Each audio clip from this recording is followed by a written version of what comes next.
In this video, I'm going to show you my start to finish process of reading through a challenge in Solidity, coming up with exactly how I'm going to build it out, and then convert that plan into Solidity code, write some tests out using Foundry and Forge to test out the Solidity smart contract that we've written, run through some gas optimizations, checking the gas report that is provided with this tool set that we use. And then at the very end, for those interested as well, it's more like a DevRel style of work, coming out with the README and some diagrams to kind of explain, here's what's going on in the code, how you can get started if you plan on sharing your work publicly, which I encourage you to do so.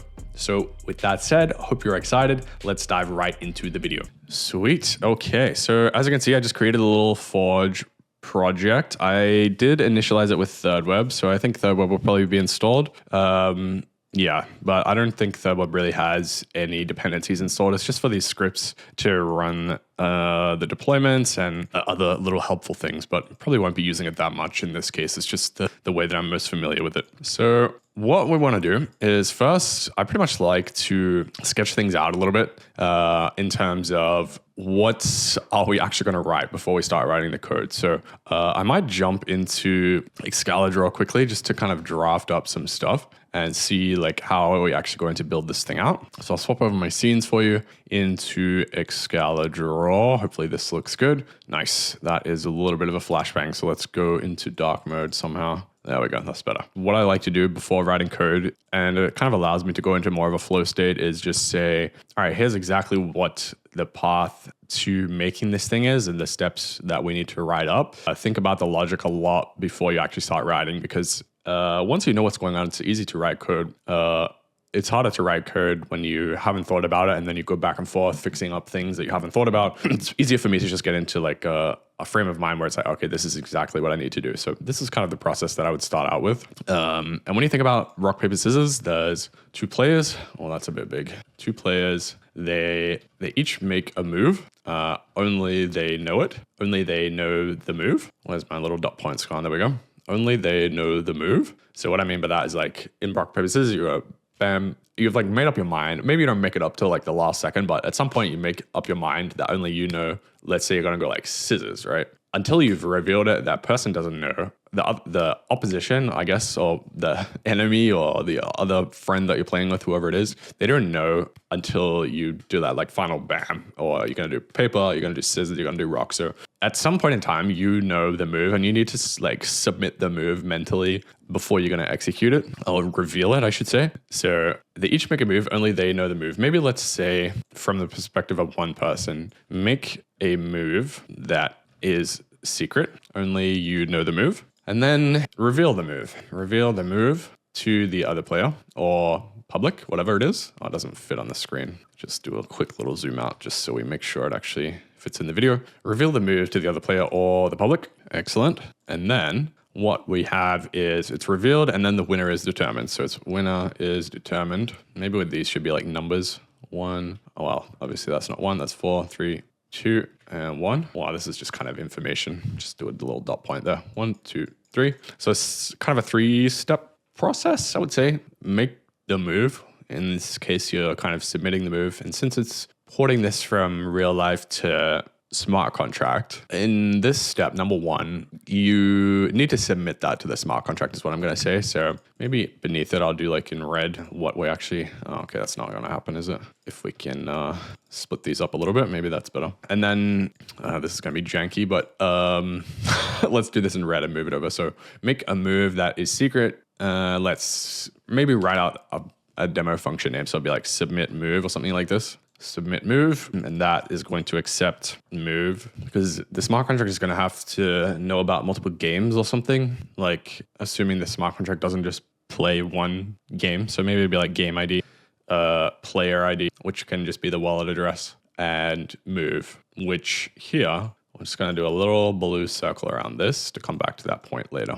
There we go. That's good enough. And then, so we have submit move, and then let's do reveal move. This is going to be very similar, but reveal move, we'll do game ID, player ID, and probably the move again. Let's just delete it for now because, yeah, I'm going to come back to this. I'm going to like put a little blue underline here. And then the winner is determined. So that's pretty simple. And we'll copy this little red one again. Let's just do determine winner. And that is going to be game ID. And that's pretty simple. I think that's all you need. So this blue underline and the blue circle here, if I'm the opposition to this, right? Let's say player 1 submits their move. If I'm player 2, I'm not going to submit my move until the other person has submitted, and just look at this parameter that they provided, the argument that they provided, and play the winning move, right? So if player 1 submits paper, player 2 can take a look at what they submitted and submit scissors and win every time. So somehow I need to hide the results of the moves submitted until both players have submitted, and then we can reveal. Maybe we don't even need the middle step, but we'll see. I think you do need the middle step. So you're going to submit it, which is like in your head, you've come up with the move. You reveal it is like the final bang. Hey, I played scissors, which is the second step. And then the third step is, all right, who actually won? I think that's pretty accurate to the real world, I would say. So doing some research on this kind of two-step pattern of committing and revealing, I actually found out there is a name for this called commit reveal scheme. So what we've kind of described in a Gala draw here is actually exactly this existing paradigm called commit reveal. So this is, maybe let's just make this more clear, like commit a move and reveal the move. And then based on that, the winner is determined. So yeah, we haven't actually come up with anything new here. This is something that people have already thought about before, but basically the way that it works in this blue sections is what you do is you provide the value plus a kind of secret key to reveal the value, and you hash it all together in the commitment. So basically you provide a move, which is like a hash in bytes 32. And that's just the type in Solidity. But basically, it's a combination of the value or the move, like rock or paper or scissors, plus a secret phrase. So let's say it's kind of similar to a password, right? It's like the move plus a password that you then provide to reveal the move. So in this reveal move, what we actually need is, we also probably don't need player ID because it can come from message.sender. So I'm just going to delete these because we can derive that within the function. So reveal move is going to accept the, let's just call it password for now, or like secret. And we'll keep that blue underline there. So the bytes 32 move contains either the actual, both the actual move that you submit, so rock, paper, or scissors, and let's just say my secret is Jared, and I provide both of those, hash them together into one value. That stays on chain. Unless the other person knows what the password is, they can't reveal it, right? Because it's hashed all together. So then in step 2, I keep moving this, let's move this to the back here. In step number 2, the way that I reveal it is as the same player. Since I know my password is Jared, I can actually reveal the move, kind of like decode the move given the same secret key. So this secret key here gets kind of passed into this. So only I know how to decode or reveal the move that I submit. And both players are going to do this. And when both players have done it, we can run this determine winner function here. So yeah, like I said, this was like 6 years ago. My goodness, 2018, Austin Griffith, been an OG for a while. But yeah, this is essentially what he's built is very, very similar. Looks like he does some quiz of like who was the 42nd president, for example. So both players, they commit an answer and then reveal an answer. So it's a two-step process that is pretty much very comparable to what we're building. It's the same paradigm or idea, but we're just doing it to apply it to a different game rather than a quiz. And I think to just make this kind of as easy as possible to translate into our Solidity code, because I think there's a couple of steps before this, like creating the game, which is a little bit complicated in my mind. So what I'm going to do is just actually do a single game with the smart contract to begin with, and then we can kind of upgrade it to handle multiple games. So for this smart contract, we'll simply just do one. That's annoying. My blue stuff is out of the way now. But we'll simply do one little game, and that is the end of the smart contract. And then, but we could probably just do a couple of tests in Solidity. But yeah, we'll see where this video takes us and go from there. So you can probably tell with how long the video is, how many features we build. But yeah, this is what I'm thinking right now. So we'll just have one single game. two players go through this process. So they both commit and reveal. And when two players have submitted, or two players have revealed, I guess, they can determine the winner. So anyone will be able to call this determine winner because it's all on chain. It doesn't matter who calls it. And then this is going to be submit moves and reveal moves are going to be called by each player once only. So we need to maybe add some kind of restrictions there. But what I'm going to do now is just jump on into the terminal here. Sorry, not the terminal, VS Code. What I like to do is just translate this into the kind of stuff that we drafted out in Excalidraw. So pretty much just copy paste this in, commit a move that is secret, only you know the move, reveal the move to the other player, and then the winner is determined. And usually I would use Copilot to help us here, but I've kind of been rocking no Copilot recently just because, I don't know. I wanted to try it without Copilot when I was learning some Rust, and yeah, I kind of enjoyed it, like not having this robot finish all these things for me. Sometimes feels like you're learning a bit more, but we'll see how we go. I haven't coded without Copilot properly in a while. Probably been over a year now, maybe longer.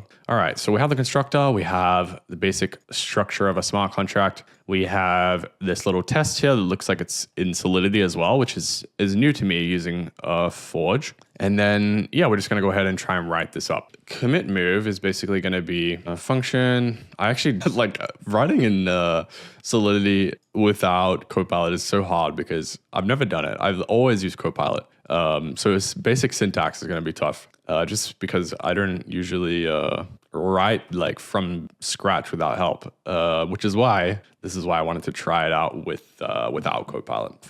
Yeah, this is like horrible how basic my syntax knowledge is without Copilot.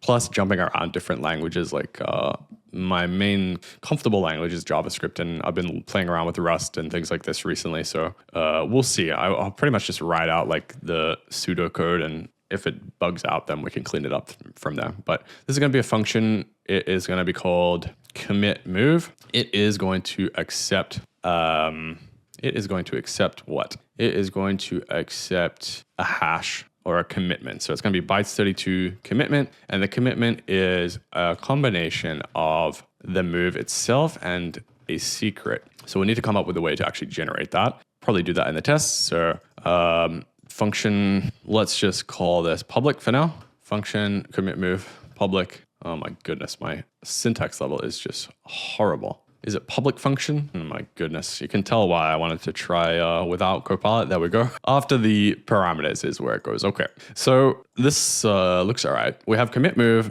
accepts a commitment. And from here, we can actually derive the message.sender within this function to determine who is committing the move. All right. And then reveal move number 2. So again, within this, we can do the same thing, derive the message sender, and maybe we should write some like proper comments here. Wonder if that will work with our little setup that we have. That's not terrible. All right. Commit a move that is secret. Only you know the move. It doesn't like our thing here. No description given for param commitment. Okay.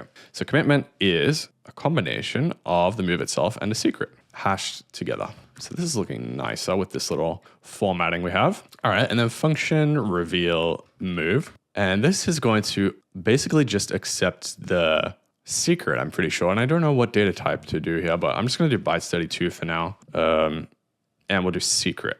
I think this is what we want. And this is also going to be public. Well, public versus external. I'm trying to think of what the difference even is off the top of my head, but we can come back to that as well and see if we need public or external here. And let's grab the comment out. Reveal the move to the player or the public. Let's just reveal the move. Pretty simple. Secret. The secret that was provided as part of the commitment from commit move. Reveal the move using the secret to decode their move. Reveal the commitment, I guess. Or reveal the move from the commitment. Yep, that makes sense. And then we'll need a third function. Function determine winner. Bytes. This actually doesn't need anything because we're just doing one game right now. So determine winner, and this is going to be public. And we'll come back to these public in a moment just to double check. Determine winner, and within this, what can we do? We need to basically see who won using the basic rules of rock, paper, scissors. E.g. scissors, scissor, I don't know how to spell that. Paper beats rock. Yeah, paper beats rock. All right, so that's a good example. And then the constructor, I think we can just nuke this for now or leave it empty. Let's just leave it there. All right, before we continue, I think I've made a mistake here looking at Austin's code. Pretty much we actually need both the original move as well as the secret. So the logic within this reveal move function is more like compare the hash of the exact same value with the existing hash. That was kind of bad explanation. But what I mean by that is rather than like decoding it, the way that it works is basically if I provide the exact same move plus the exact same secret together, compare that to the existing secret and move and they're identical, then okay, well, obviously I provided the right move. So that way I can't change the move because I've committed it in the commit phase. And then in this reveal move, if we add the actual answer here, which let's just do bytes 32 answer and bytes 32 secret. Pretty much the pattern now is, all right, in commit move, you provide the move and the secret. And then in the reveal move, you also provide the move and the secret. Within here, you just say compare original move plus secret with new move answer / move plus secret. So let's just change this to be move and let's add some docs here for move. So the move that the player originally submitted. Reveal the move from the commitment. Well, this is actually kind of inaccurate. It's basically player reveal the move committed in the commit move by re-providing the same move and secret. Then compare the original move plus secret commitment with the new move plus secret from this function. And basically we're going to create a hash in this commit move function, store it somewhere. So we'll need to add some like variables and state. And then in the reveal move, basically what we're going to do is receive the exact same move and secret, hash it again. If hash 1 is equal to hash 2, then you've re-provided the same move and secret. If it's not, either the secret is wrong or the move is wrong. So you can't change the move and you can't call this function unless you actually know the secret as well as the original move. So hopefully that makes sense. Instead of this being bytes 32, I think we're going to need a data structure to store the different types of moves that are possible. So in Solidity, I think we can do enum. Gosh, how do I even write this? I know what I want to do. I just don't know the syntax. Enum, I'm going to have to look the syntax up. But basically what we're going to do is we're going to store the possible moves in an enumerable here. So basically I want the 3 different kinds of moves. So rock, paper, scissors. I just don't know the syntax. So I'm going to quickly look that up. Okay, so I found this on Solidity by example. Enum, you just give it a name. I was almost right. You just need to name the actual variable. So enum, this is going to be move for us, and then we'll have 3 moves within here. So let's jump back into VS Code, and we're going to name this enum move. And then I think we just need rock, paper, scissors, and it's not happy with us. Do we need commas here? Let me just go back to the thing. Yeah, we need commas. All right, and then not like JavaScript, we can't have a trailing comma. All right, enum move, and then reveal move should be a move instead of bytes 32. So that will restrict, I think we probably need a require statement to make sure the move is actually valid. I'm not sure if this restricts to these values or not. We'll see how that plays out. Obviously, we'll write some tests to make sure these actually work. But now we basically need to store the submission somewhere. So we're going to have to come up with a data structure to efficiently store 2 values, essentially. One value is player 1's address to the commitment that they made, or this bytes 32 value here. And then the other thing we need is, I think that's it actually. We basically just need 2, right? At the moment, since we're doing a single game in this one little smart contract here, all we need to do is store 2 values. So we can make a pretty efficient structure for that. But I think we're going to just do a struct for this. We can do struct, let's just call it X for now. Again, I'm going to have to look up the syntax for this, but struct. And within here, we could do the address of the player and the commitment. I think that's all we need. Again, I'm going to have to look up the syntax here. So very similar struct to do 2 values. So This is going to be address, and this is going to be bytes32 commitment. So we jump back into the code. I think we can call this like struct. Let's just call it struct commitment. Commitment, I think that's how you spell it. And within here, we need address, player address, and then the commitment, which is bytes32. Bytes32 commitment. Let's just do that for now. And it's not happy with us because of struct should be lowercase. Struct commitment. All right, so we have the moves and the commitment. That doesn't need the move. So now we have the data structures. We actually need to store this somewhere. So we need a way to store the two moves. So maybe we could do like a mapping of player address to the commitment. So maybe we don't even need this struct. But then how do we keep track of how many people have submitted it? Because basically I want this determined move, a determined winner to run when the length is 2 players. And with the mapping, you can't enumerate over the mapping. It's just like a key value pair or multiple key value pairs. So maybe we don't need the struct. Maybe we just need an array. Maybe we do need the struct and it's an array of this struct. So like an array of commitments has a length of 2. So again, my syntax is very rusty when it comes to Solidity. But here you can see we have a fixed sized array. So this is going to be a fixed size array of 2 of the struct that we have. And we'll call this submitted commitments or something like this. So this is going to be, and I'll jump back into the VS Code scene. So this will be commitment of size 2. The array is size 2. Maybe this should be 1 since it starts at 0. We'll see how that plays out. And this will be public. And this will be essentially an array of commitments called commitments. And I feel like I'm spelling this word wrong. Let's just double check. Commitments. It does have 1 T. We were right. All right. So now we have the structs. We have the move. We have the state, I would say. And we need the semicolon here. So we have commitment. This is of size 2 since it's indexed at 0, I hope. And we are ready to start writing this commit move function finally. I quickly realized this does not work how I think it does. I think commitment 2 indicates that you're storing 2 values. A little messy for me, but this is going to be commitment 2 instead of 1. I thought it would be 0 and 1, but that's not how the syntax works. It's 1 and 2. You're pretty much defining how long you want it to be with this number here. So I quickly fix that up. And then just thinking about this, I think because both players can commit, right? We probably don't need these useless comments.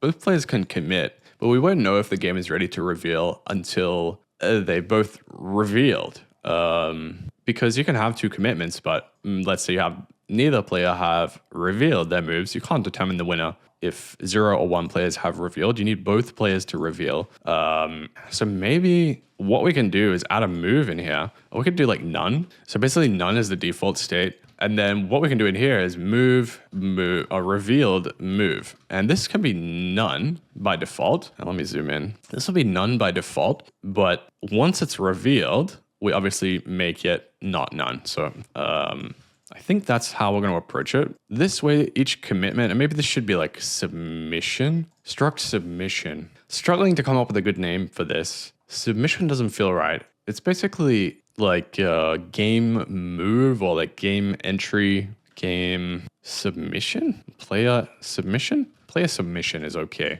And then we're going to change this to be player submissions. Player submissions. I don't know about submission. It's kind of a weird word. Could be like game move. It sounds kind of weird, but game moves. So it's an array of 2 game moves called game moves. I think that makes sense because it contains the address of the player. So it's like who submitted this game move. Here's the commitment, which is like the first step. And then the move is a revealed move. Maybe let's call this like move type or something. Nah, it feels like unnecessary. So basically we'll have the move. Is move the best word for this? I think this is fine. So we have a move, revealed move. Let's call this move options. So enum move options or move option, revealed move. I think this is good. So we have a bunch of different options. You submit an option as part of your game move. And then we have a array of game moves that contains 2 game move structs. I think that makes sense. And then this way, we'll need to rename this game move.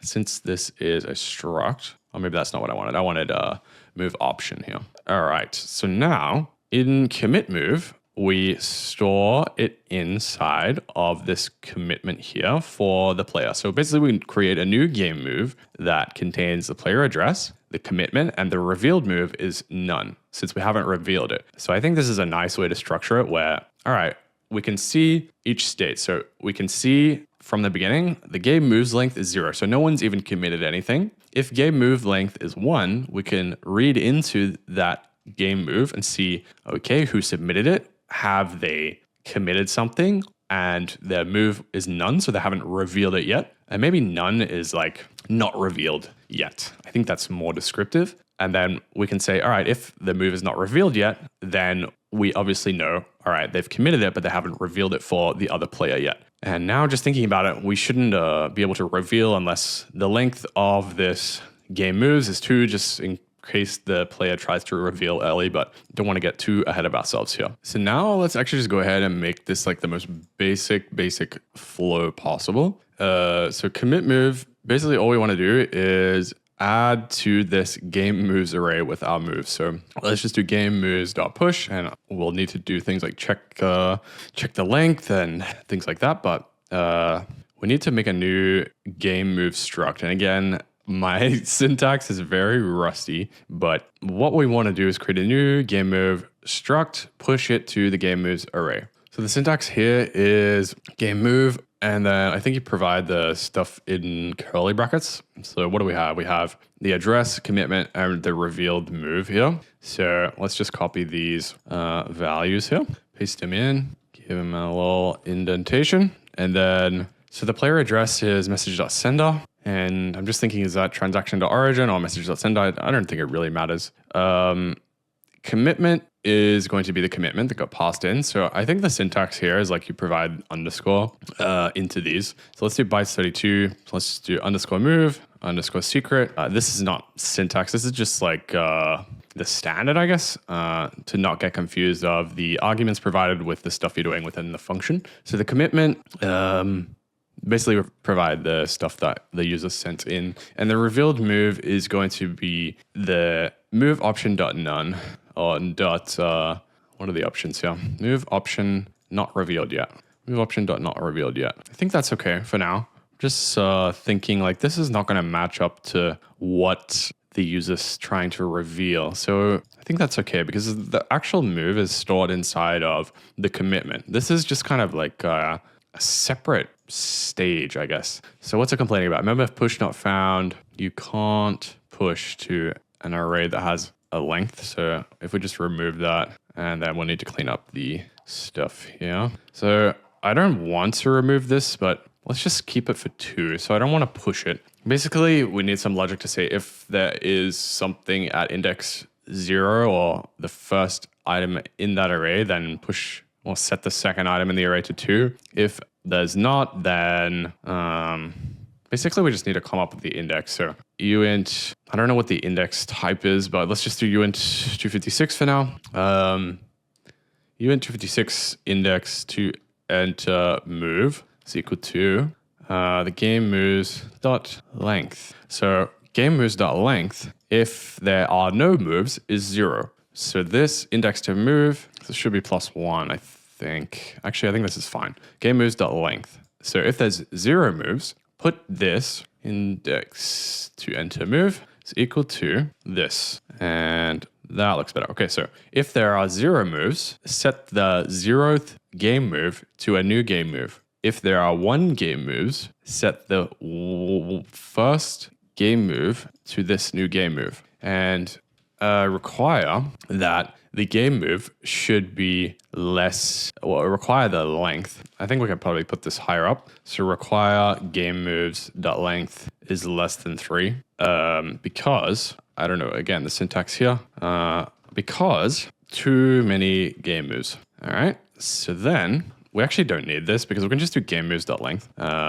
Whoa, so we don't need to add that extra storage. So game moves dot length is, does game moves dot length return the current amount of items in the array or the total length of the array? That is going to be an interesting problem. We'll figure that out in our tests. But so I just Googled it, and this is not going to work because the length is going to be 2 always, since you initialize it as 2. which is annoying, but I guess we can actually just solve this by making this not have only 2 moves. So, and then restricting it to 3. I don't know if this is like the most gas efficient because, yeah, I don't know the details of how this is going to get stored in memory, but now this will be 0. So if we just remove this, like 2, we could also add a variable to keep track of the amount of moves, but I think this is cleaner. I don't know the effect it has on gas and memory, but yeah, I can't imagine it's positive to have an unbound length, but I think it's okay for now. And what we're going to do is now this will be 0. This acts like how we would expect, and game moves.length if it's less than 3. So game moves.length will start out at 0. It will become 1 after the first move. Game moves.length will then be 1, and we can add a second one. So game moves.length will be 2. Third iteration, we want to restrict game moves.length less than 3, less than 2. It should be too many game moves, because on the third iteration, the game moves.length is 2. Sorry, on the third iteration, game moves.length is 2. So it needs to be less than 2 in order for us to call it. That makes sense. And we submit move option dot not revealed yet. That makes sense to me. So I think that's really the bare bones of commit move. Now we have it stored inside of game moves. Now what we want to do is, this is where it gets a little bit more complicated, is because we need to regenerate the hash. So in this commit move, we generate the hash from the client or the test or whatever we end up doing, and we just store it. But this way, we need to regenerate the same hash using move and secret, and then compare, hey, is the hash that you committed equal to what we just regenerated? And if it is, we'll accept that as you revealing your move that you provide here. So for the hashing part, we're going to use this catchat 256, and we'll kind of combine it with this encode pact. Did a little bit of reading about this encode pact. Basically, there's encode or encode pact. Encode gives you a bunch of metadata when you're encoding it. It's more helpful, like it says here, for more than one dynamic data type, which in our case, we do not have. So we're going to use encode pact. It's more succinct and make sure it's in the right order from my understanding when it is encoded. So this is a great example from the Solidity by example. Basically, we're going to do this catchat 256 and provide the 2 sets of strings that we have, which is the answer, the move and the secret. So we can actually go ahead and copy this, and let's jump into our reveal move function. Let's just copy paste this in here. So we're going to do the underscore move and underscore secret. So let's call this, what does this return here? Catchat, I don't know what the data type is going to be. Let's just put something here. It's going to tell us what's wrong about it. Bytes 32, what should we say? Like calculated hash or something like this. And unused local variable. That's fine.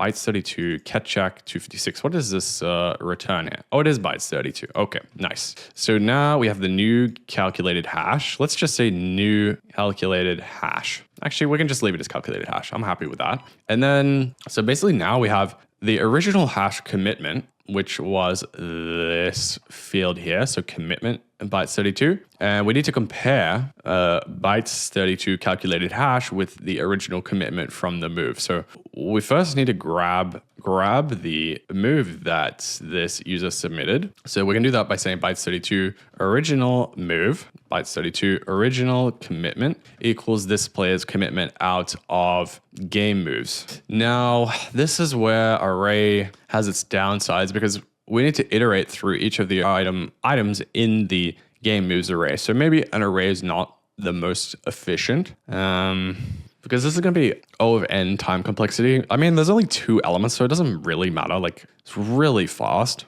But yeah, let's say if we expand this out into handling multiple games, this should really be O of 1 because we know the key, which is the player's address, can map up to this game move. We shouldn't need to look through every single game move in O of n time complexity. So maybe we rethink this data structure or change the way that we're doing this, because right now, what do? We're setting the game moves to equal a new game moves, which the only reason I did this way is because I wanted to see how many game moves there are. But what would make this easier is, how about we just track how many moves have been submitted, and to allow us to do O of 1 time complexity access to this value here, get the game move or the commitment that the user made in this line, maybe we convert this to a mapping instead of an array. So I think I'm going to do that because this is still O of 1. We can do inserting into the mapping is O of 1. Reading from the mapping is O of 1. The only sacrifice is more storage because we need an extra value to count how many submissions have been made for the games. So we need an extra variable to be like, all right, this is how many values have been submitted. And in the case we have one game, it doesn't really matter. I mean, we just need a way to determine how many moves exist. And with the mapping, we can't enumerate over it. That's why I went for this array originally. But this doesn't seem very efficient to iterate over this. I know it is, like it's O of n in theory, but realistically, it's just like 2 instead of 1 because the max outcome is 2 because there's only going to be 2 moves, right? So it doesn't really matter in this, but I think just to clean it up, I'm going to convert this to a mapping. All right, so instead of an array here, let's say the mapping is going to be from address to game move. So again, I'm just going to look up basic syntax for mappings here.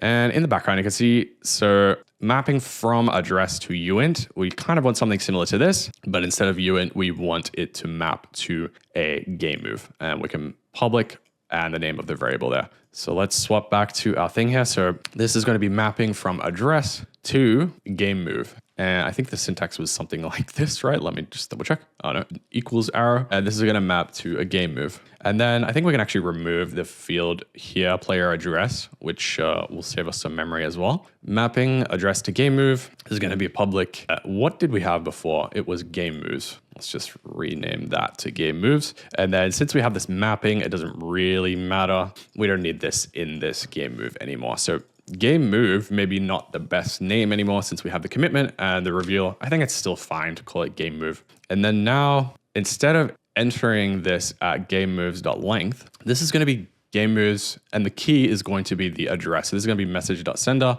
and there's no player address field here anymore. So game moves message.sender, which is now the key into this mapping. That is still O of 1, inserting it. And then down here, original commitment, now I can much more easily just retrieve that more efficiently as well. So we don't need to do O of n, iterating over each of the items in that array, which even though, like I said, it is going to be a maximum of 2 in this very simple scenario, it's still more efficient. So first grab the move this user submitted. What are we doing? We're grabbing it from the mapping. So the mapping was called game moves. And what we want to do is grab the message.sender's game move. I think that makes sense. It's still not happy with us. Game moves.length. So this is what I was saying. This is why I originally had the array, because now we don't know how long the game moves is, right? There's no length for a mapping. There's no iterating over a mapping. There's no length concept to it. You just insert a key value and you look up a key and retrieve the associated value. So there's no length to this. So basically what I'm thinking is like, let's just add another storage value to be like uint56 num total moves uint. And again, I don't know where the public goes within this, but let's just say this is equal to 0. And now we can just say num total moves is less than 2. So it'll start at 0. We'll call commit move. For the first player, it will go up to 1. And we actually need to update that. So num total moves plus plus. So it'll go up to 1. And I don't know if there's like some pattern here to say you need to do this first. I don't think it really matters, but let's just leave it at the bottom. We can revisit that. So num total moves, first player, it will go up to 1. Second player submits, it will go up to 2. If a third player tries to submit, this fails because num total moves is already 2. It needs to be less than 2 in order to submit a third move, which you cannot do. So this will never reach. So that's looking good. And then the reveal move, it's not happy with us because storage ref is not implicitly convertible. So this needs to be game move instead of original commitment. We need to decide whether to store this in storage, memory, or call data.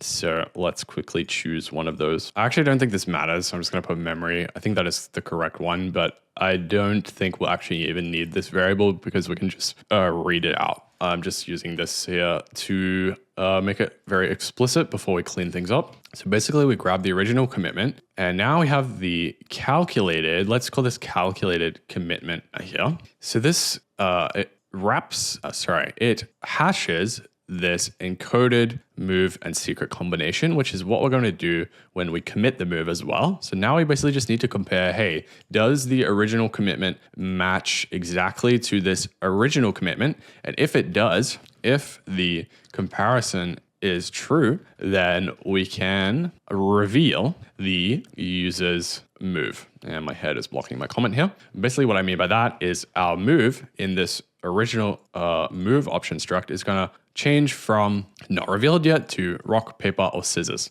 So essentially we'll set the game moves at message.sender is equal to game move. And basically we just pass in the original commitment dot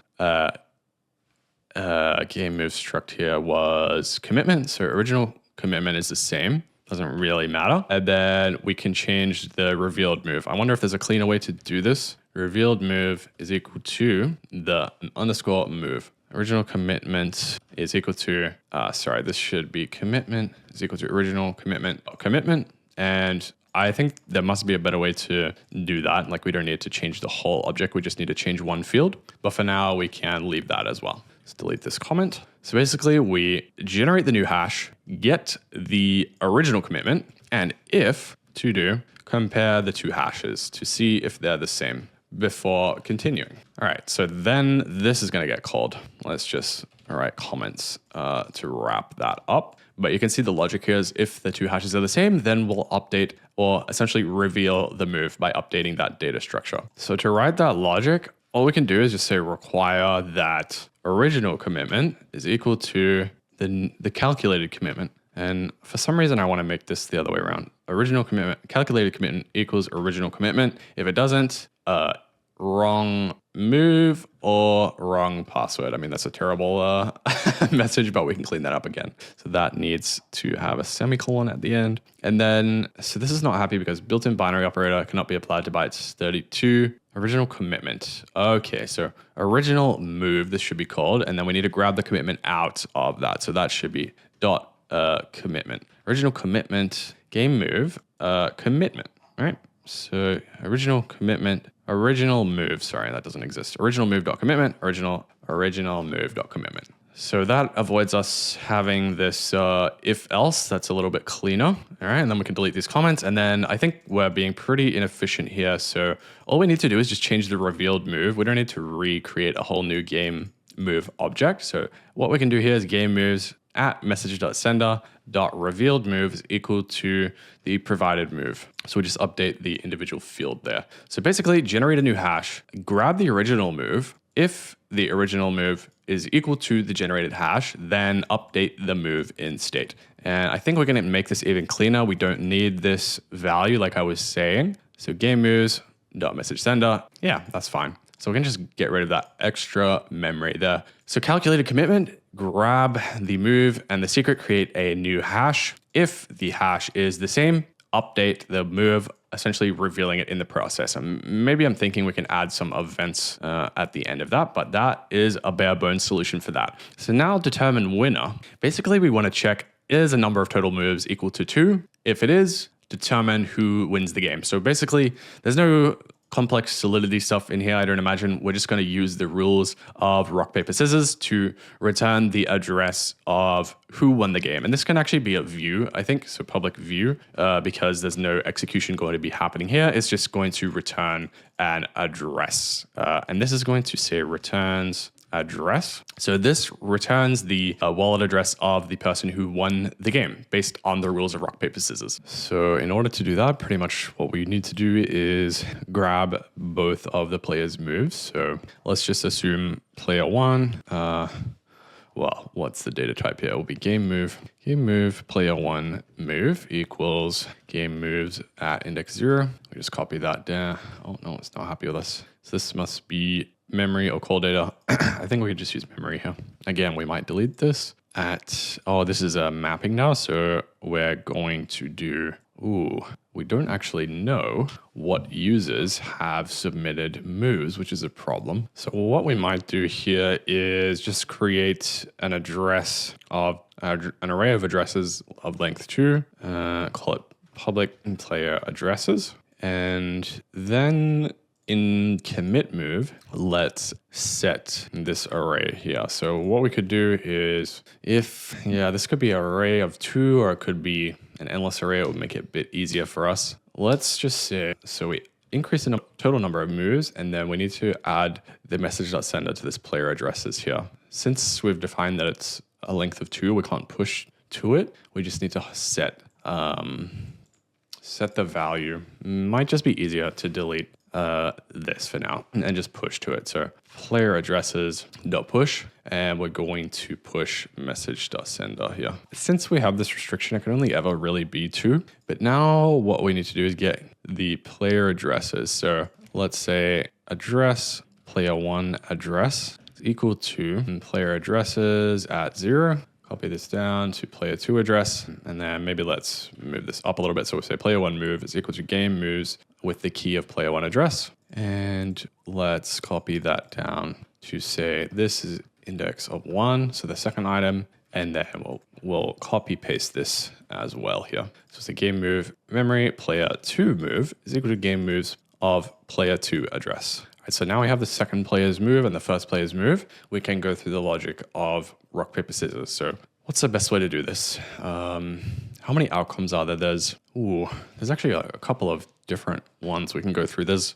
draw, which we can do the same logic, like are moves equal. I think we might just have to hard code this out. So there's scissors versus rock, scissors versus paper, paper versus rock, paper versus scissors has already been covered. Rock, actually no, it's not covered because I think we can actually nest it. So it's like if scissors is the first option, go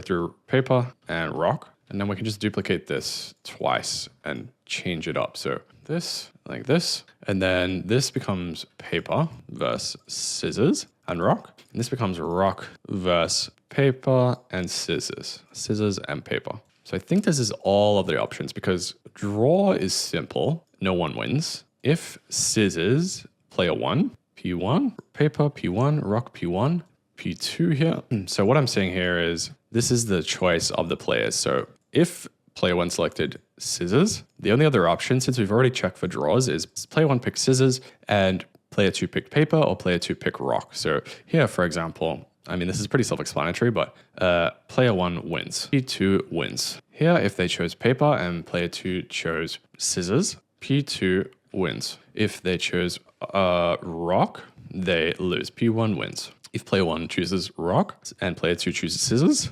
P1 wins. If player 1 chooses rock and player 2 chooses paper, P2 wins. Let's keep the, I wish I could save, but it's auto-formatting when I save, so we can't keep the indentation here. Draw, no one wins. So I wonder if there's any way we can optimize this so we don't have to go through each of these. Not that I can think of off the top of my head, so let's just go ahead and write this out. So draw would be if player 1 move is equal to player 2 move, return address of 0. We can come back and clean that up. So what doesn't I like about this? Built-in binary operator cannot be applied to types struct contract. So player 1 move is actually a game move, and we need to grab the revealed move out of that. So that will be a move option because we don't care about the commitment anymore because we actually haven't confirmed yet, but we're going to confirm that revealed move is available. So player 1 move dot revealed move is equal to player 2 move. And actually, let's just grab that here so we don't have to keep rewriting it. And then this is going to be move option instead of a game move. And we don't need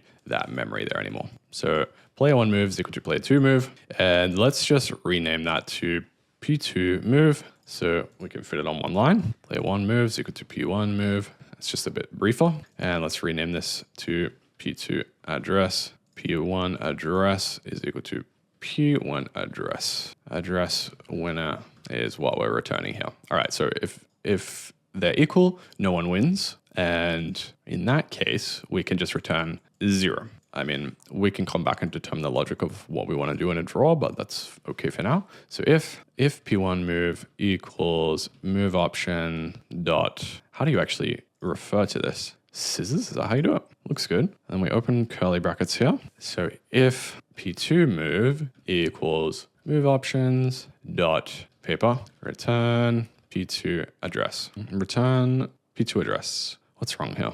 It looks fine to me. Maybe this syntax is not happy. We need a semicolon here. Okay, there we go. If, and this is going to be self-explanatory, so I'm just going to copy this. If p2 move is equal to rock, and this should be p1 address here. So p1 wins, p2 wins, return p2 address.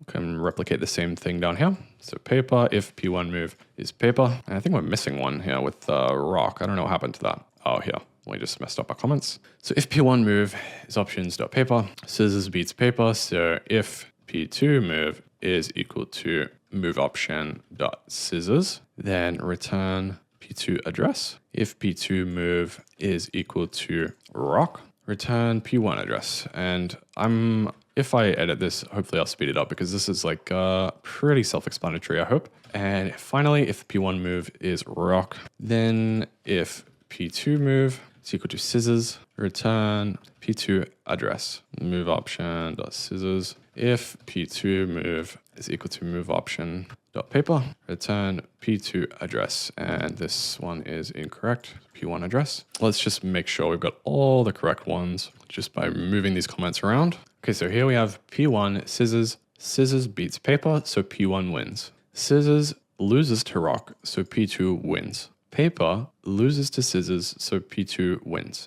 Paper beats rock, so p1 wins. Rock beats scissors, so p1 wins. Rock loses to scissors, so 2 wins. Okay, so this stuff is pretty self-explanatory. I think we can probably remove the comments just because this is super simple. This is just a game everyone's familiar with. Let's go ahead and just clean this code up. And then what we need to do is actually make sure that both players have actually made a move. So there's a couple things that could go wrong here. We try and access player addresses of 0, which doesn't exist. Player addresses of 1 might not exist. So here we need to say require player addresses dot length is equal to 2. If not, players haven't yet submitted their moves. We also need require the moves to both be revealed, which we can grab from this. So if either of the move options is not revealed yet, require should be able to just do this down here. Require p2 move not equal to move option dot not revealed yet, and let's just change this to 1.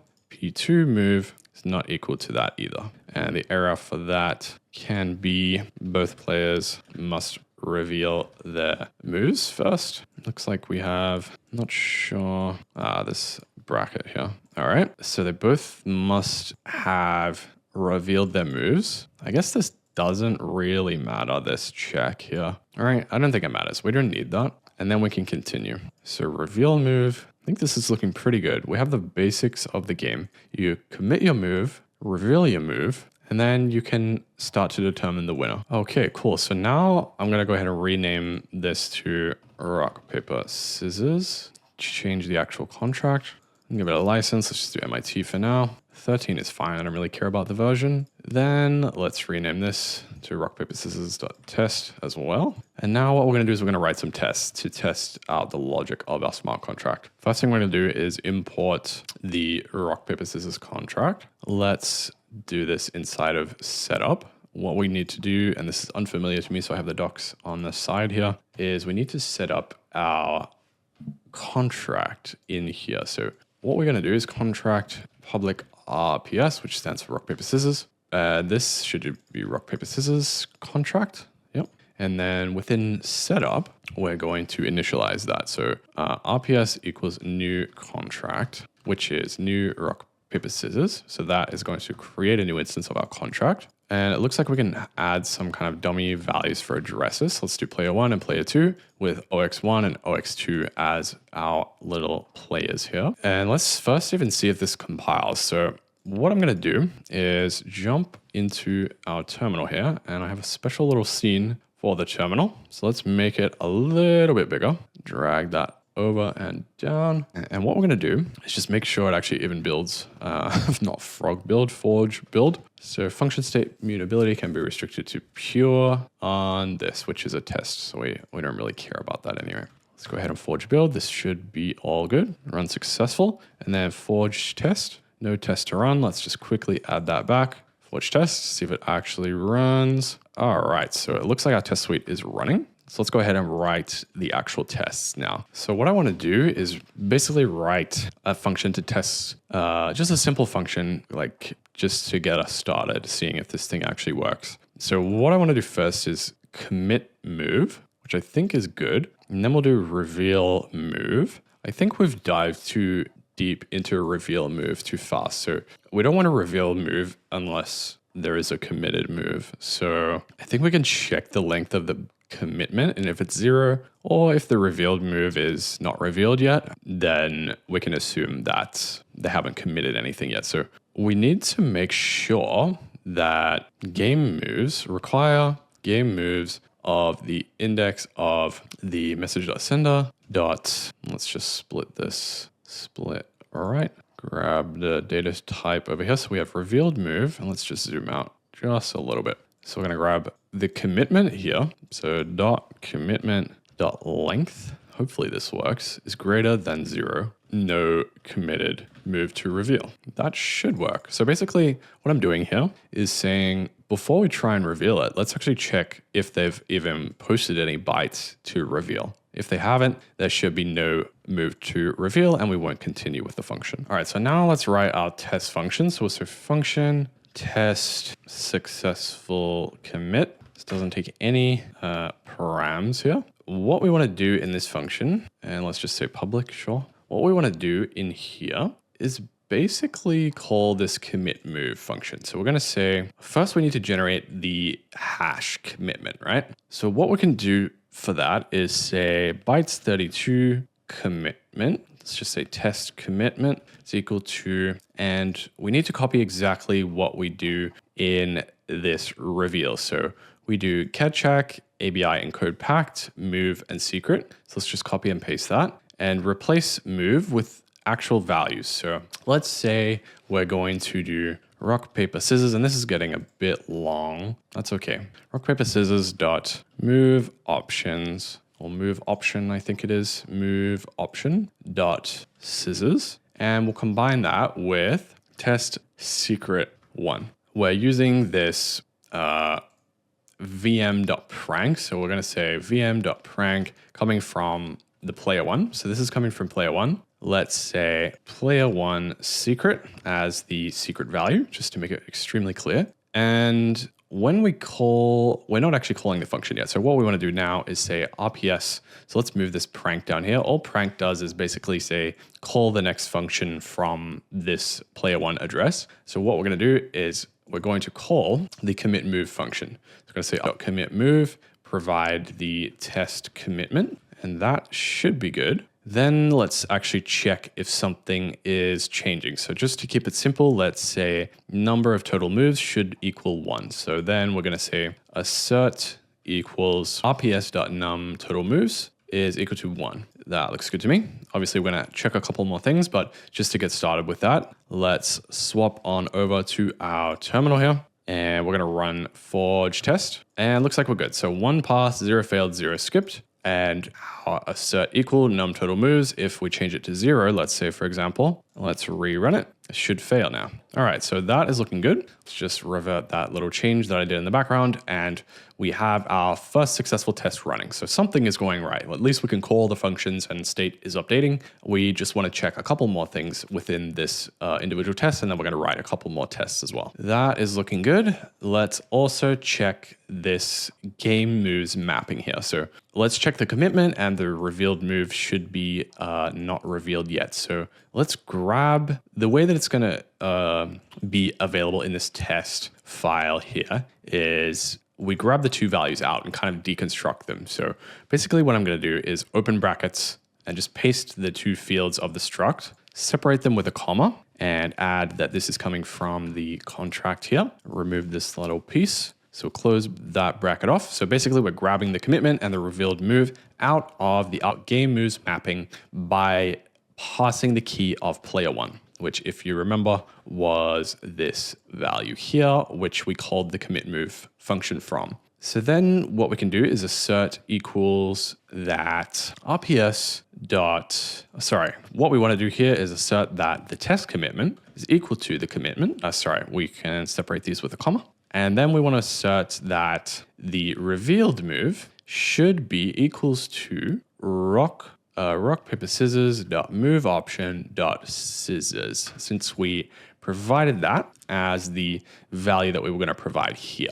Actually, that is not correct. Sorry, that should be, as you can see, it's complaining. That should be equal to move option dot not revealed yet. So this should be rock, paper, scissors dot move option dot not revealed yet. No matching declaration. So this looks like it's going to fail, but I'm just going to see what happens if we run this test suite here. All right, so what does it say? One failed. So the compiler actually failed. So let's just clean this up, rerun it and see if we scroll all the way up. The compiler failed. All right, so no matching declaration, assert EQ, revealed move with rock, paper, scissors, move option not revealed yet. So what we can do here, I think to resolve this is just wrap both of these in uint. So it's not struggling to compare the enum, it's just comparing two numbers. So it looks happy with us now. Then the other thing we want to do is compare the player addresses, or check the player addresses just to make sure it contains the player one address. So the other thing we can check now is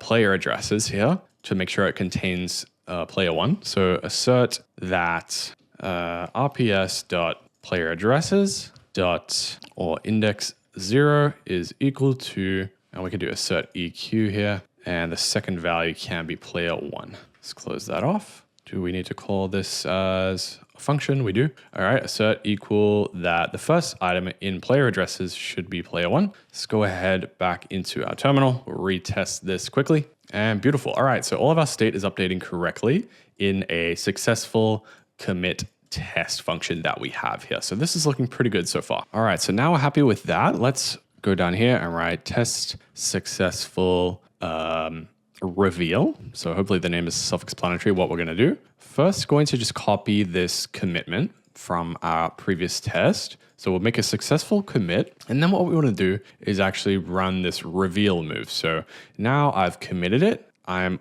actually going to say start prank here. So this lasts for multiple calls. And what we'll do then is rps.reveal move, and we provide the move option and the secret. So what we do is provide the same thing here. So we'll provide we'll provide scissors as the option here. And then the next thing we need is the same secret. So I provide the exact same secret. And let's actually just go ahead and check this in the terminal that this is all going to plan. So we'll do forge test, and it is not. Wrong move or wrong password. So for some reason, we're hitting this require line where calculated commitment is not equal to the existing stored commitment that we have. So something is going wrong. Let's just quickly double check. So we're passing the same thing here, passing the move and the same.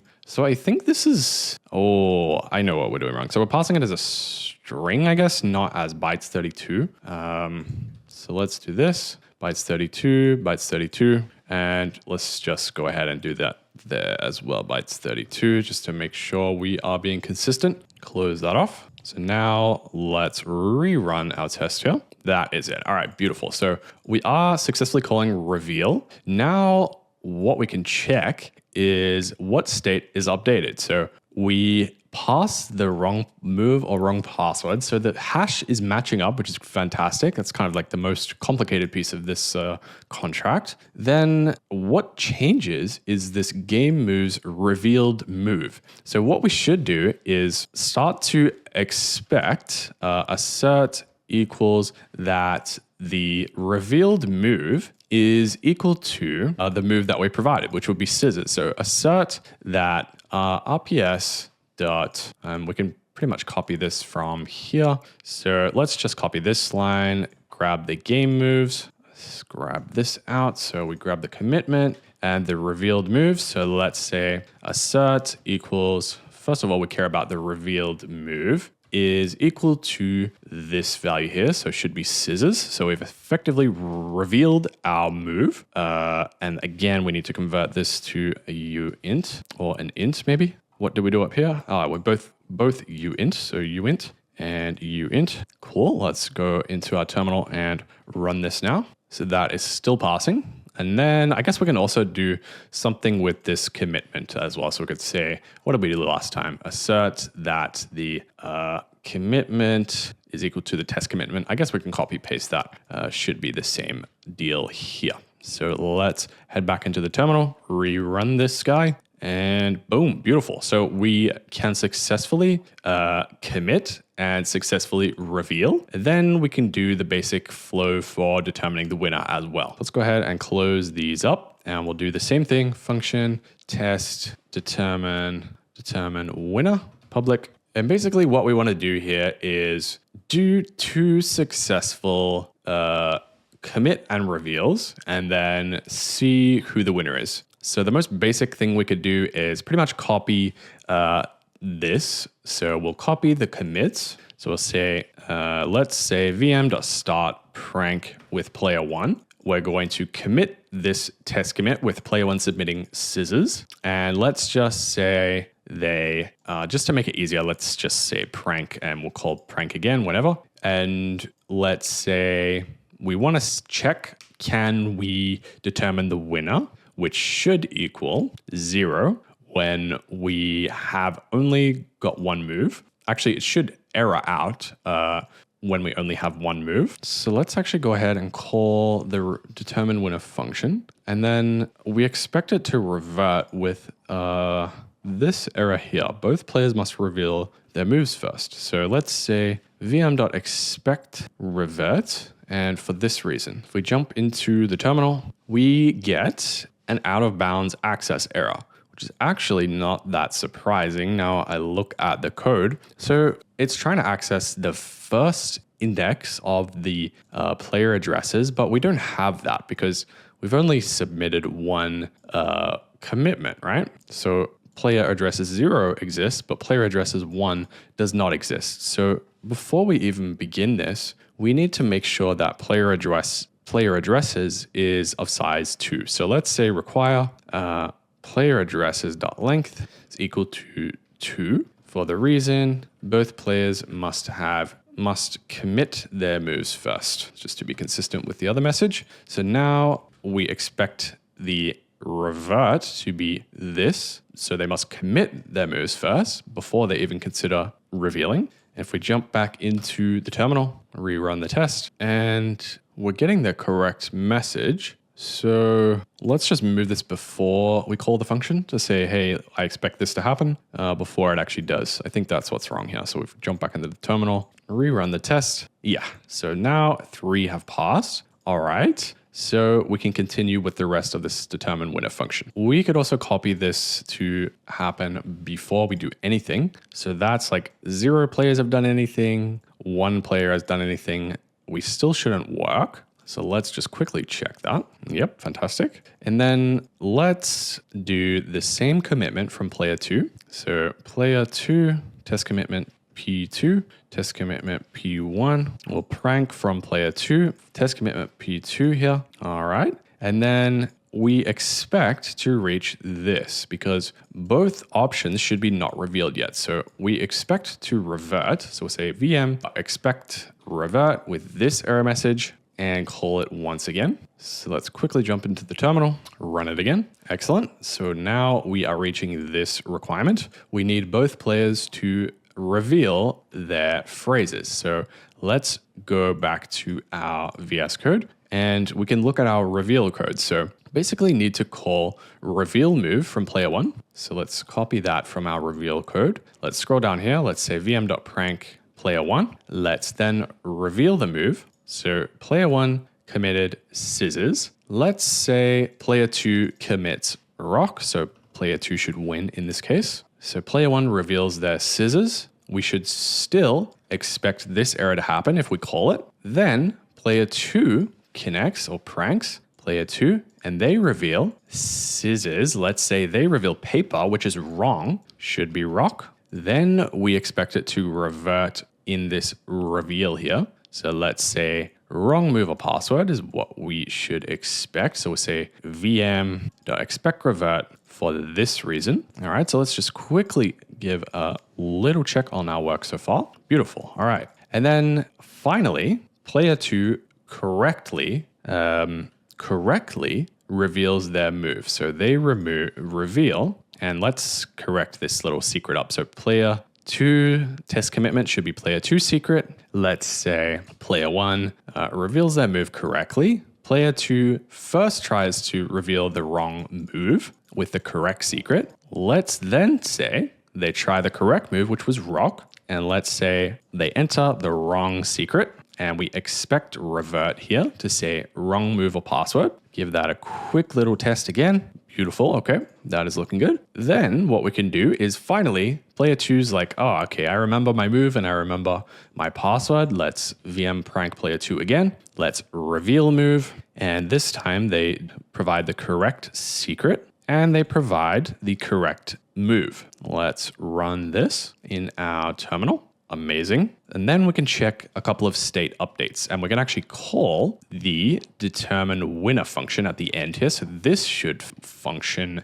now. Both players have revealed. Let's double check that's working too. Forge test. Amazing. Nice. Very smooth. So everything seems to be going well here. Now we need to check the state updates. So what this function actually does is it returns the address of the winner. So we should be able to pretty much test all of the logic of like all of these different scenarios and things, maybe unnecessary for the tests, but let's have a look at what we can do to check the outputs here. So what we should be able to do is store this in a value. So let's say address winner equals determine winner. And in this case, the winner was, so player 2 submitted rock and player 1 submitted scissors. So player 2 actually wins here. So we should expect assert equals winner with player 2. Let's quickly take a look at that from the command line. Awesome. All right. So in this specific case where player 2 submits rock and player 1 submits scissors, it does seem to be working. So let's close this for now, the winner determination. Let's go back to our reveal. I just noticed we're committing something before we reveal. So let's try to reveal something when we haven't committed anything, because in this reveal move function, we're saying commitment.length should be 0. And I was kind of iffy on this actually working. So let's go ahead and try. So try to reveal something that hasn't been committed. So let's call let's just copy paste this yes.reveal move and we'll run forge test. And this should actually probably error, which is what I was looking for. So wrong move or wrong password, which is not the correct error message. We should be hitting this, no committed move to reveal. So let's add this. We need to first say, let's move start prank up to the top here. And we're gonna say, well, let's just double check. So all I just did was move start prank from down here to up the top because I want this function to be called from player 1 as well, and every continued function from this point on. So if we go back to our terminal here, let's just double check that that still doesn't work. Yep. All right. And then from VS Code, what we need to do is expect error here. So vm.expect revert for the reason no committed move to reveal, which is not the case here. So let's go back to the terminal, quickly run it. Yeah, so you can see, oh, this is beautiful. Expected error was wrong move or wrong password, but we got no, other way around. We expected this, but got this. So what are we doing wrong here?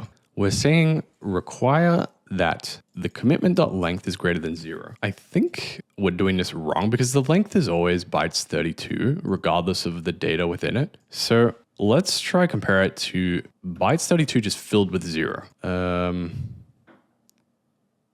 And get rid of the length here. So basically saying instead of if the length is greater than 0, check if it is just all 0, which is meaning it's empty, which there's nothing to reveal because you've committed nothing. So let's go back to the terminal here, have a quick little look. There we go. All right, so we're getting the correct error message now. And I think we're looking pretty good because this bottom test here, I closed it off, the determine winner, basically tests the full flow. So it first commits the move from player 1, tries to determine the winner, but obviously can't determine the winner because both players haven't committed yet. Then player 2 comes along, commits the move, and we say, all right, now both players have committed. We get past this error and we move on to the next one where they both must have revealed their moves. Then we go into player one revealing the move. It works correctly because they provide the correct input and the secret. Then player two comes in and says, all right, I'm going to try reveal mine, but I'm going to provide the wrong move. I'm then going to try reveal mine, but provide the wrong secret, and then finally do it properly, and we get the correct winner there. So I think we're looking pretty good. And one thing I was doing, you might have seen me in the background of one of these little clips, was trying out this Forge coverage test. And you can see it gives you like a coverage report of how many lines you've covered, how many statements, how many branches, how many functions. And I think a lot of these branches are coming from this determined winner logic here, where if player one, oh, whoops, I'm not showing my screen. If player one selects scissors and player two selects paper, so that's what? 1 branch, 2 branch, 3 branch. You know, it's a lot of pieces of the puzzle that we can test, but I mean, it's pretty obvious that this is going to work, and we kind of went through it pretty slowly, so I don't want to waste my time there. I guess we could also test if the draw scenario works as well, but I think pretty confident that that is going to work too. So yeah, overall, pretty happy with how this has come along. And yeah, I'm really liking this Forge Foundry setup. I think it's a lot better already with this testing kit that we have here. It feels really nice to use. All right, so this is me the next day after recording the original video. And as you do, you think about these things in the shower, you think about these things when you're lying in bed trying to fall asleep. And I came up with a couple of things that I think need fixing. So we're just going to double check through the code today, just from these little shower thoughts that I've had. So back in VS Code, the first thing that I thought was we introduced this numTotal moves variable, but I don't think we actually need it because we also introduced this address array of public player addresses. And we don't really need numTotal moves because each move, we kind of duplicate the same logic. We push the player address and we increment numTotal moves. But really, if we just cut this out, we can keep track of how many players have submitted moves and how many total moves there are, because each player should only be able to make one move, which is kind of what we're suggesting in this here. So we need to modify this a little bit to say, if you've already made a move, you can't then make another move, which is another thing that I thought of. So we need to make sure this player address's length is representative of how many moves have been made. So what we can do is just cut out that variable, and we can say, make sure player addresses.length is less than 2. And we can also introduce some logic here to prevent people from making multiple moves or changing their move. Now, this I was thinking about a little bit, because if I commit rock and then I change my move to scissors or change my move to paper, it doesn't really matter because the other person has no idea what I'm doing, right?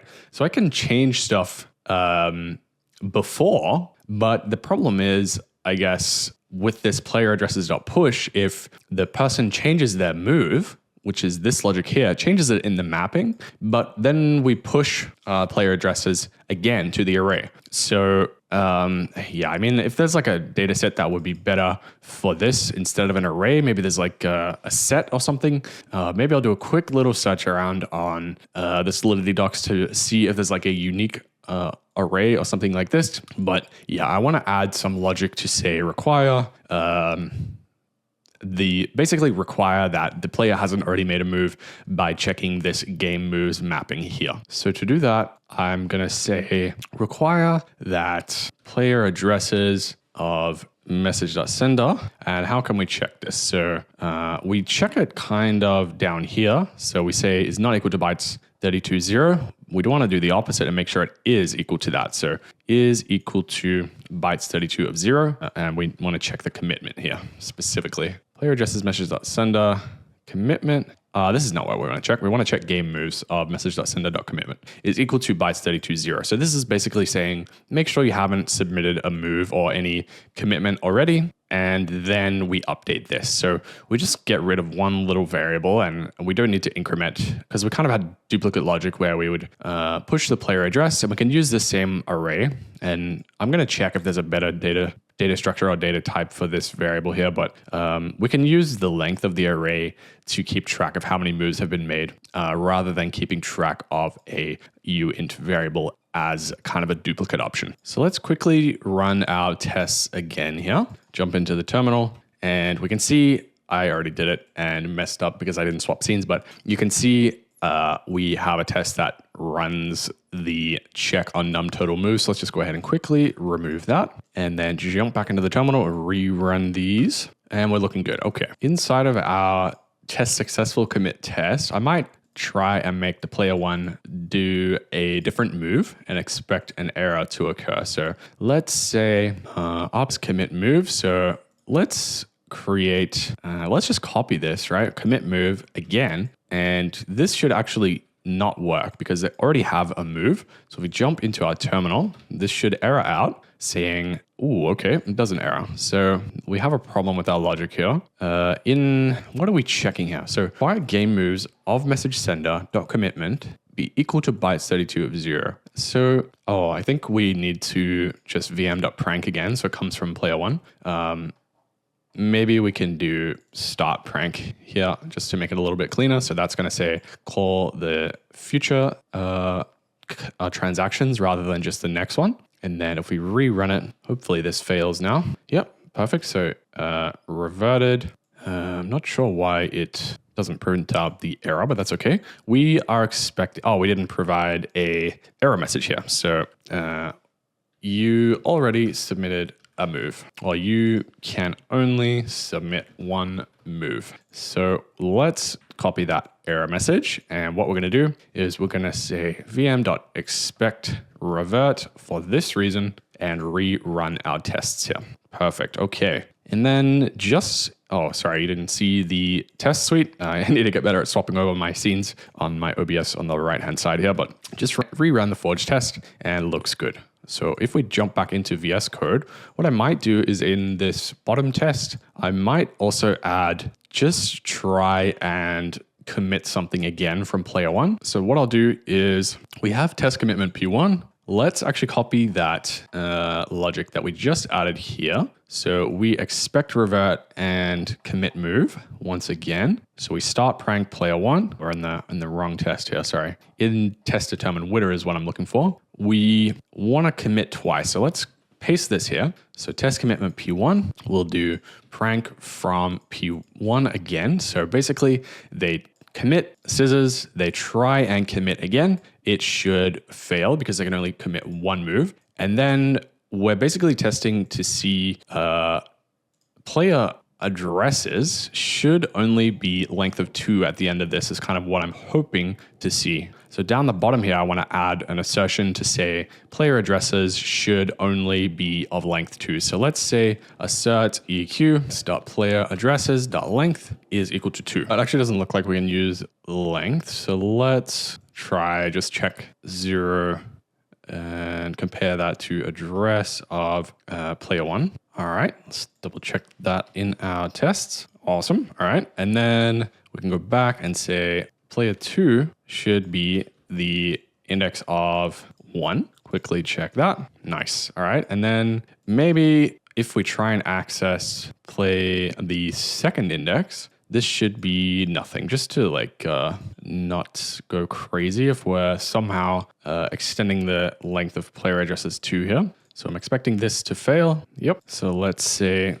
vm.expect revert because we're trying to access something out of bounds. So quickly go through and check this. Oh, okay. I see. So this should be OX000, OX00. If we try change this here from player 1 or 2 to OX00 and rerun this. Curious what happens if we remove this expect revert here. Okay, EVM error revert. Perfect. All right, so let's just uncomment that out. So basically, I just wanted to check that the third item in the array doesn't exist, which it doesn't, which is great. So now in our test determine winner, player 1 tries to commit scissors. They successfully commit scissors, and then player 1 again tries to commit scissors, but it reverts because you can only submit one move. And then we try to determine the winner, but we can't because there's only one item in the player addresses array, which is our new requirement here. So too many game moves because player addresses.length is less than 2, even though player one has tried to submit multiple moves. So that's kind of what I wanted to change. I think instead of having a counter as well as this address array here, that was kind of unnecessary just because it's pretty much duplicate variables trying to achieve the same thing. So now one last thing I want to check is this address array. We can hard code this to 2 because in our smart contract, we only have, we're restricting this to be a length of 2. So if we somehow say like this is a length of 2, which we can safely do. However, this breaks these length checks. So we want to check how many populated values there are in the array. Whereas if we initialize it as this, I feel like it's not going to work. So let's change this to 2, just because I have a feeling it might lower the gas, and we can actually check that as well. Because this being undefined length and kind of being mutable in length, whereas if we just initialize it to say, hey, only secure 2 slots in memory for this address array from the beginning, I feel like that's going to have an effect on our gas cost down here. The only issue is we can't do things like push, and we maybe can't check the length of the array because it is already initialized at 2. So let's try around with this and see if it makes a difference. So my gut feeling is just from other languages. Like I said, Solidity is not my main language that I have experience with. But if you have a dynamic sized array, it's likely going to have a more impact on storage and memory usage because the program essentially has to say, well, I always need to factor in, you might expand the size of this array or you might reduce the size of this array. And it's kind of like storing this dynamic amount of memory for this array. Whereas if you just say, hey, it's going to be 2 items in this array always, I think the program's going to have an easier time just saying, all right, I'm going to allocate 2 slots in memory. I don't need to worry about this expanding or shrinking, and we can continue on with our day. But I want to confirm this kind of theory using gas reports, which is a feature, from my understanding, in this Foundry or Forge toolset that we have. So I'm going to go ahead and try different options and see what the effect it has on the gas usage of the functions that we have. The way that we do this is by adding this gas reports field into our Foundry TOML config. So I'm basically just going to copy this to produce it for all contracts since we only really have one contract, and then jump into our VS Code, open up that file and paste that under our default profile here. And then what we should be able to do is jump into the terminal, and we should be able to run Foundry test with --gas report, --gas report. Forge test gas report. All right, here we go. Beautiful. So for commit move, let's say, for example, we have average of 66,499, which seems to be quite a lot.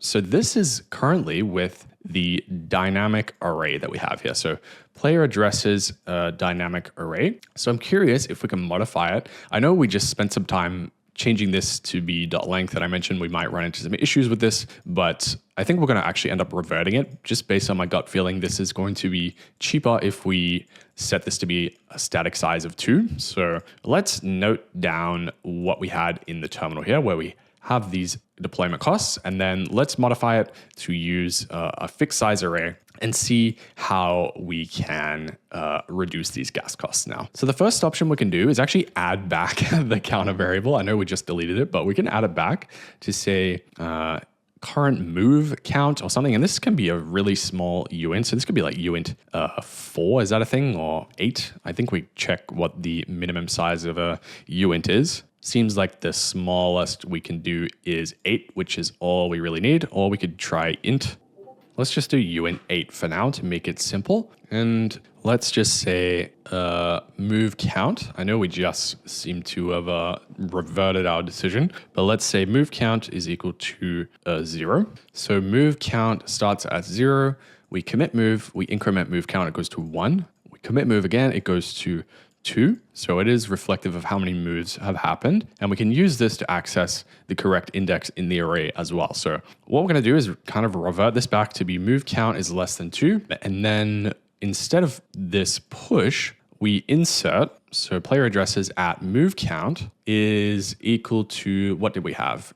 Message.sender. So player addresses move count is equal to message.sender. So now that will set index 0 to the first player and index 1 to the second player. And then let's actually take a look at just doing that. I wonder if it even compiles first. So let's go back to our terminal. We'll run forge build. All right, sweet. So we didn't have to change much. Let's see the impact it has on the gas. All right, so we are failing our tests in, well, one of the tests failed. Let's see what happened here. So test determine winner. Both players must reveal their moves first is not equal to both players must commit their moves first. Okay. So in our determine winner function, we are checking for the length again. This should be move count is equal to 2. And both players must reveal their moves first. P1 move. This should be fine. So let's try rerun this again. So still getting this, both players must reveal their move first. Expected error, both players must commit their move.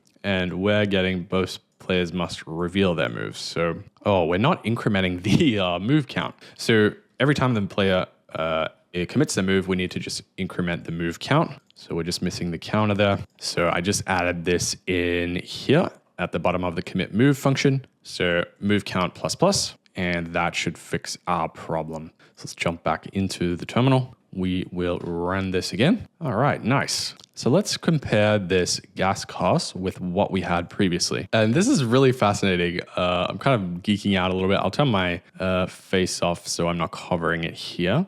But let's turn this off. So you can see the top one was the first results and the bottom one is the new results. So if we compare something like the deployment size, for example, and the deployment cost, you can see it's actually higher on the new version, slightly higher, a very small difference, but still slightly higher. Then we compare something like the deployment size for commit move. Again, it is very, very ever so slightly higher. Determine winner is again slightly higher. Game moves is slightly higher. Whereas player addresses, it drops by 100 just by saying, hey, it's a fixed size of 2. And reveal move is the exact same. So we dropped 100 deployment size gas cost. And you can see there's a pretty substantial savings in player addresses just because we set it to a fixed size. Game moves went down very slightly. And it seems like these two went up very slightly. So I'm going to assume that's because we also introduced a new variable that we're incrementing. And that is ever so slightly increasing the gas costs here. So one final thing I want to try is what if we remove this counter and find a way to kind of loop through the player addresses array, because we only need to do 2 checks, right? We need to check if the first item is address of 0. And we need to check if the second item is address of 0. Because if the address is 0, which is what the default initialization is, that means there is no player. So in theory, we could remove move count and replace it with a loop to check how many actually valid addresses there are inside player addresses. So that's the other thing that I wanted to kind of experiment with before we conclude our little gas testing here. So to do that, I'm going to experiment a little bit here by replacing this move count. And we're going to create a new function down the bottom. Let's just call it function get move count. We'll just call it get move count for now. This is going to be internal view that returns a uint32 of num moves. What we can do here is basically loop through this array. So we're going to do a simple for loop to check the number of moves. So what we'll do is for uint 256 or uint 8I equals 0, I is less than 2, so 0, 1, I plus plus. What we can do is player addresses. We basically want to say if player addresses at I is not equal to address of 0, then increment some value. So uint 8 num moves. We're going to change this to uint 8. This is going to be equal to 0. Then we're going to increment num moves, add the semicolon there, and then return num moves. This declaration shadows an existing declaration, so we don't actually need to name the variable that we're going to return. So let's see the impact of this. If we say get move count, replace it in every place that we use move count, and we can remove that increment. All right, so now let's jump into the terminal, see if this actually compiles. And let's compare the gas impact of doing it this way with the previous version as well. So you can see our tests pretty much conclude that, okay, overall it was bigger. So 478 compared to 484. Deployment size was bigger. Commit moves was bigger. Determined winner is a lot bigger, nearly doubled, which is pretty much a clear indication that this was not effective for gas. So I think the safe approach is for us to just initialize it as a fixed array size of 2.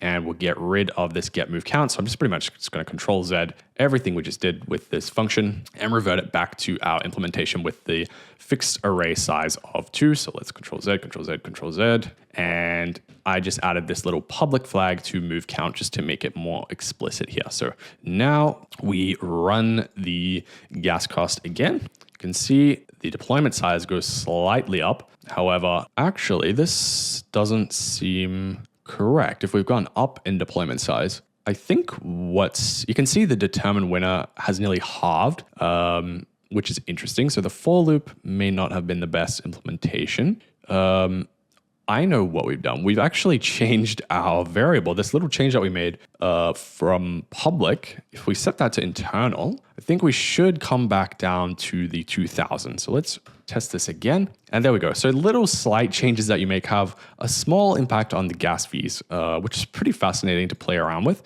We can see now our determined winner function has come back down to 427. So I'm pretty happy with this implementation that we've gone with, where I think it's much more explicit as well, reading through the code, where this is set to a fixed size of 2. And all of our tests are still passing. And we've experimented with a couple different gas optimizations that we can make. But I think I'm happy with this implementation that we've come to a final conclusion with here. What we might be able to do is actually change some of these to be internal as well. So it really depends, like, do I want people to see the addresses of the players that have played? It might be useful to have that public. So I think I'll leave that public. For game moves, I think it's also interesting to see that as public as well. So for example, if one person commits and reveals, then the public can see that reveal, which might actually be an interesting point. What if the player 1 tries to reveal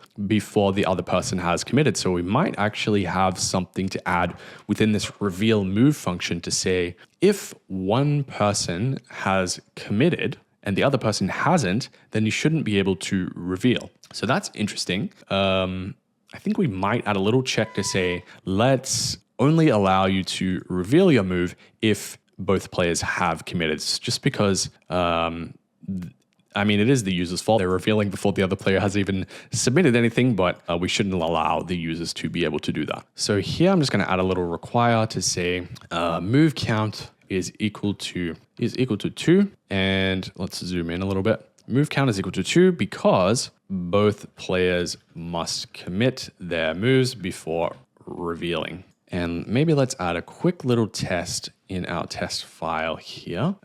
Let's just close these gas reports out. Nice. And inside of our reveal test, let's say the player tries to reveal, which is actually what I think is happening here. Player 1 reveals their move before player 2 commits anything. So this test should now actually fail if we jump into the terminal here.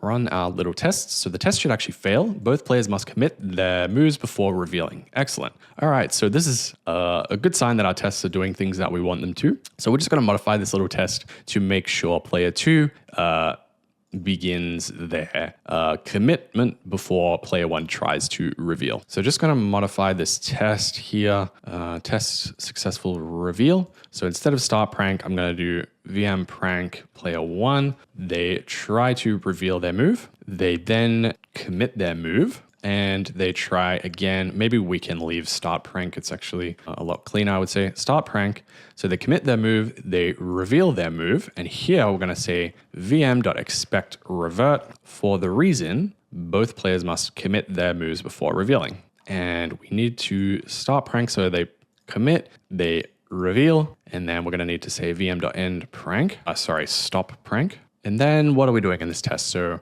we are then just trying to assert some stuff that is correct. So what we want to do before that is we want to make sure start prank with player 2, and then player 2 makes a commitment. Let's just say for simple reasons, they commit the exact same thing as player 1 does.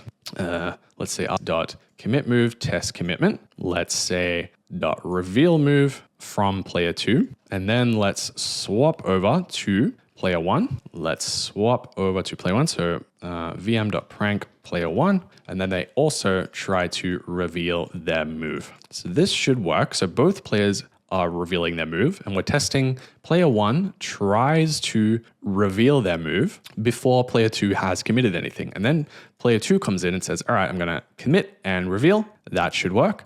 Player 1 comes back and says, okay, I'm going to reveal my move now. That player 2 has committed their move as well. So this should work. I wonder if we should do the reveal move of player 2 after. I don't think it really matters. I think that should be fine. So we jump back into the terminal. Let's run our little test now.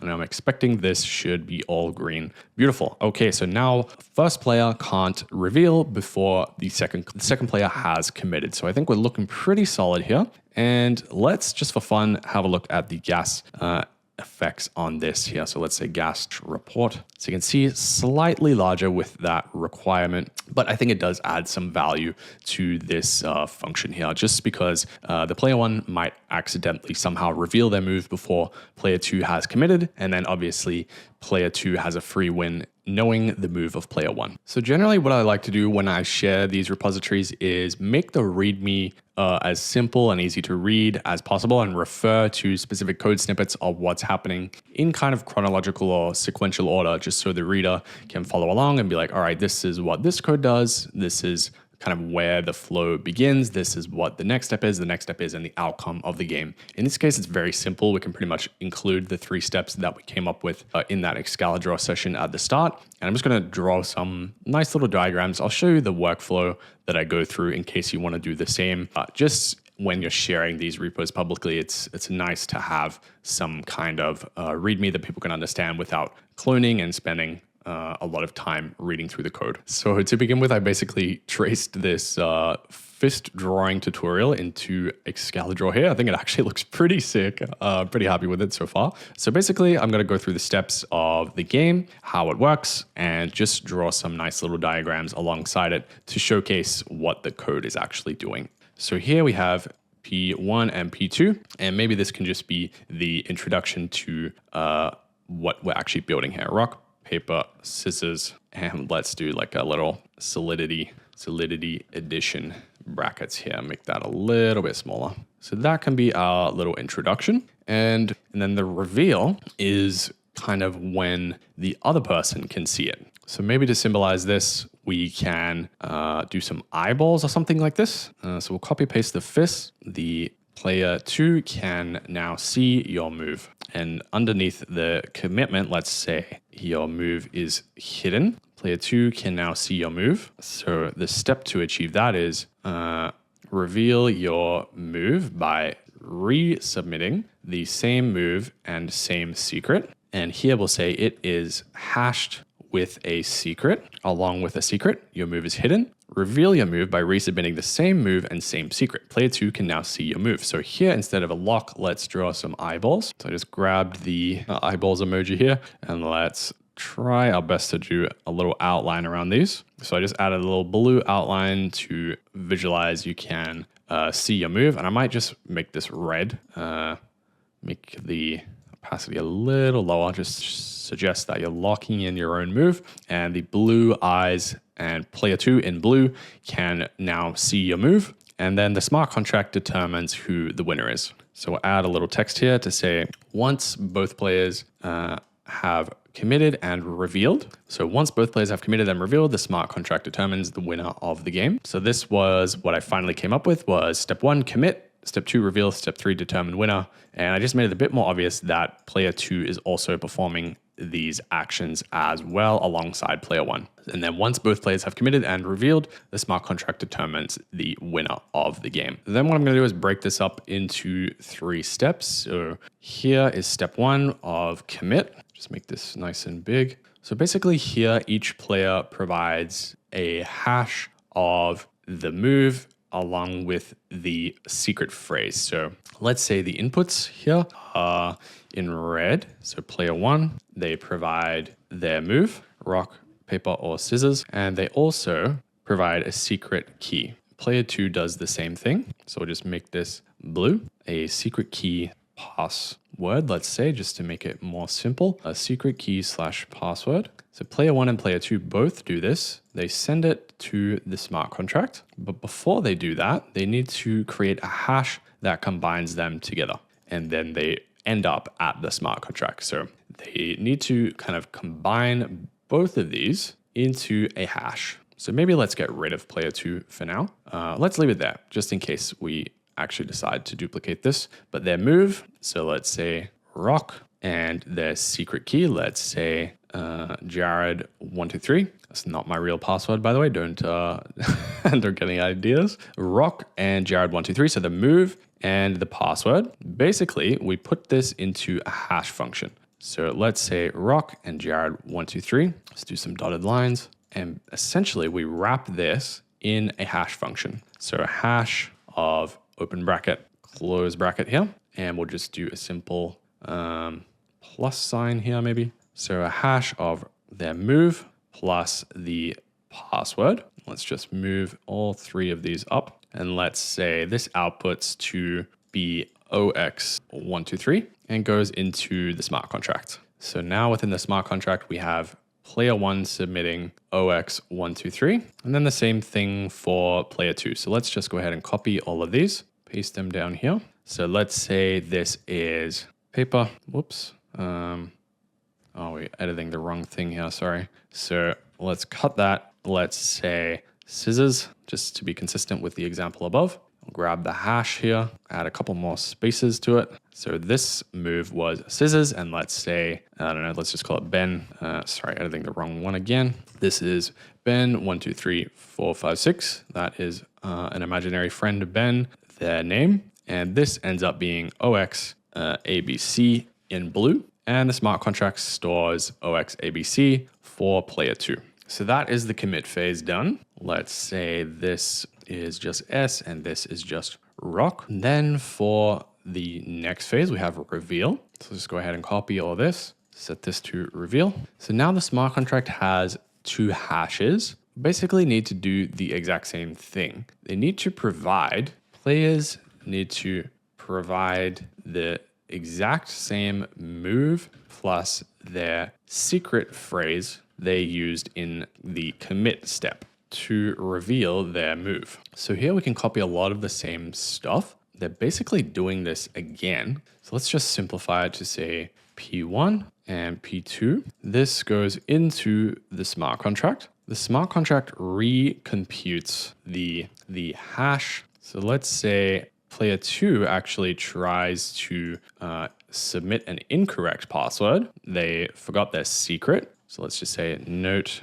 wrong secret / password, just to showcase that the smart contract only reveals it if you provide the exact same move and the exact same password. So the output of this is going to be, since red provided the correct move and the correct password, whereas the blue player, they provided an incorrect hash or an incorrect password, so the hash is not identical. It might be more effective to actually try and change the move rather than the password. So I'm going to change this back.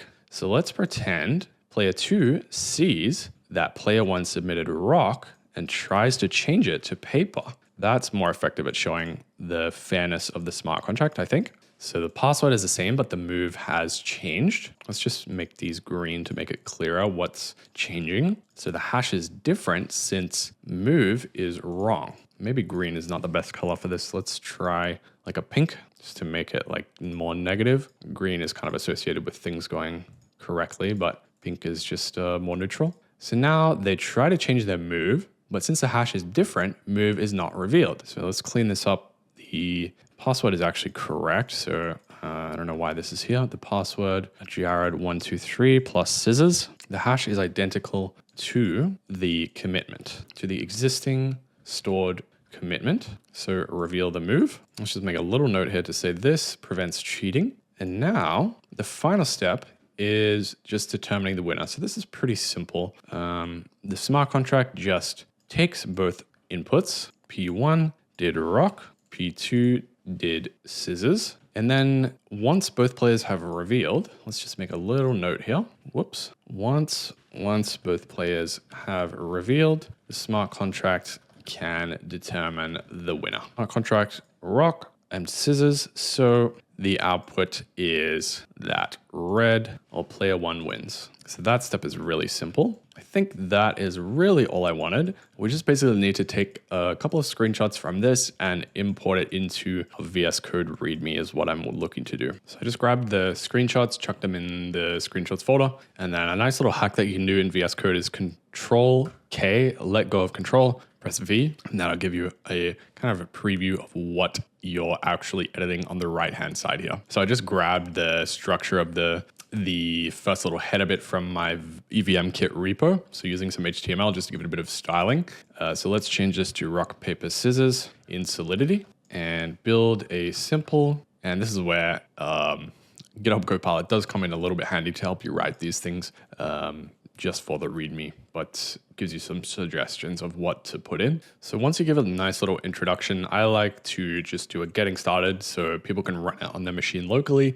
And then I like to, beneath that, explain what's going on, so how it works. And then beneath that, how they can kind of get help with the repo if they have any problems. So just add a little questions section at the bottom. So to get started, let's give a quick outline to say this repo uses Foundry, and let's grab a link. Whoops, wrong way around. Foundry, paste the link in here as the development environment for, let's just leave it as development environment. You will need, or to get started locally, step 1, clone the repo. And just for ultra beginners, I like to include a little link to how to clone the repository. Step 2 is install Foundry. Leave a link to their installation docs and I'll copy their command to actually install it. I like to tab this in just to make sure it's clear on step 2.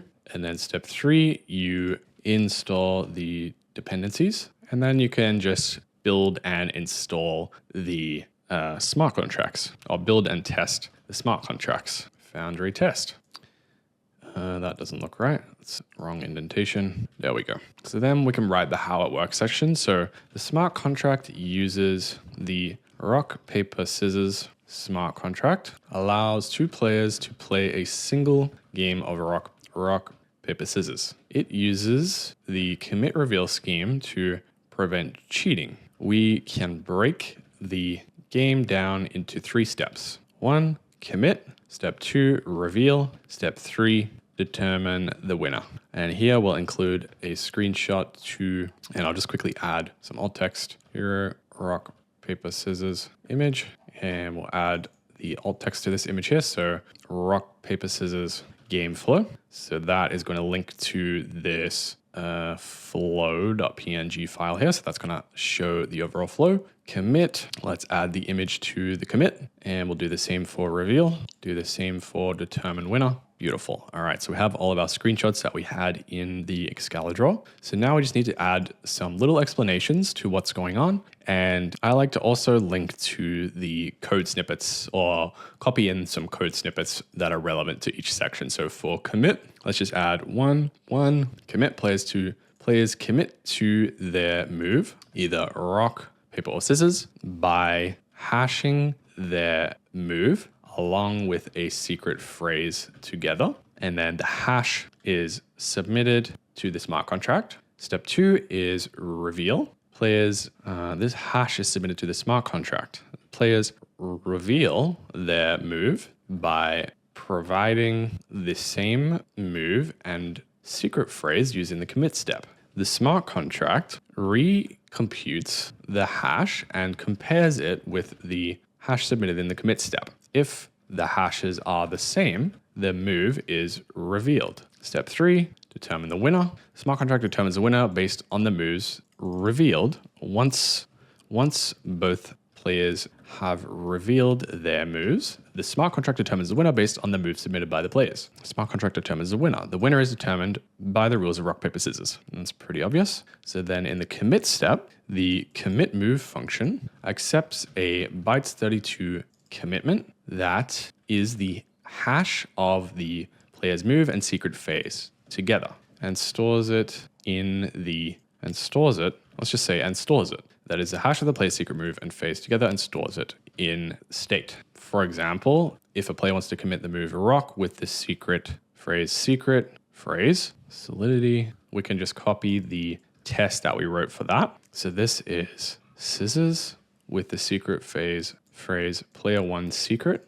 Smart contract stores this inside of a game moves mapping, like so. Go ahead and format this up as well. And we'll quickly say, note that the revealed move is set to not revealed yet, as the move must be hidden to avoid the other player from cheating. So step 2 is the reveal step. Once both players have committed, each player must reveal their move using the reveal move function. This function accepts two parameters, two arguments. One, the move option move and bytes32 secret. This function recomputes the hash by hashing the move and secret phrase provided together and compares it with the original hash submitted in the commit step. If the hashes match, this means both the move and the secret are the exact same as the ones the player originally submitted or committed. The move is then revealed and the revealed move field is updated in the game moves mapping. So let's copy that state being updated, and then let's copy also the recomputation of the hash. Copy this code here, format it a little bit just to show that it recomputes the hash. Let's actually include this require statement as well, just to make it very explicit. And then finally, determine winner is a simple function that follows the real rules of the rock, paper, scissors game, i.e. rock beats scissors. If the match results in a draw, it returns address of 0. Otherwise, it returns the address of the winner. I don't think we need to include any code here. We can bring the image up. Beautiful. All right. And then let's get rid of this break line here. And we can add a link to our Discord here, or just link to our Twitter. I don't know who OX Lucas is. Thanks, ChatGPT. But let's do Jared Watts Dev. Beautiful. And that is what that looks like on the right-hand side here. So that's it for this little, I guess, live coding or tutorial style of video. I don't even know what it ended up to be, but hopefully you enjoyed it nonetheless. I think it's like a kind of like accepting on a challenge. This is what we want to build. This is the steps that I go to thinking about how we're going to build it out alongside you, go back and debug it, see what we can optimize, see what we can fix now that we've had some time to think about it, and then come out with a public repo that I can share with all of you just to kind of give you my flow of how I share this stuff online as well. So hopefully you enjoyed this. I thoroughly enjoyed making this video. I'm looking forward to making more. So if you enjoyed this, please let me know in the comments below. And for the algorithm, do all that good stuff as well. Liking the video, subscribe to the channel if you want to see more like this. With that said, thank you very much for watching regardless, and I'll see you in the next one.